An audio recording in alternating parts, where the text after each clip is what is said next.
Сәламәтлек кеше көненә 500 грамм яшелчә ашарга тиеш.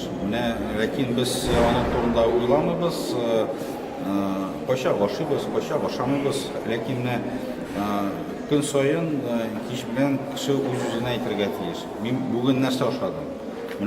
Йөрәккә дә кирәк ул, кишечникка да кирәк ул, ләкин Татарстанда без яратабыз өчпочмаклар, бәлешләр, пироглар, ләкин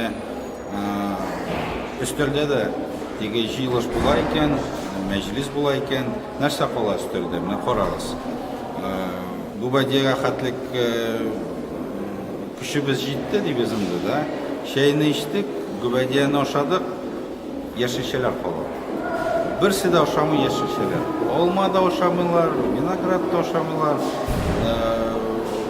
кәбестәне дә ашамыйлар. Ләкин без әйтәбез икән, 500 грамм көнгә ашарга кирәк. Мин бит теге Африкадан килгән апельсиннарны дип әйтмим. Мин алма ашарга кирәк, слива ашарга кирәк, чөгендер ашарга кирәк, кишер ашарга кирәк.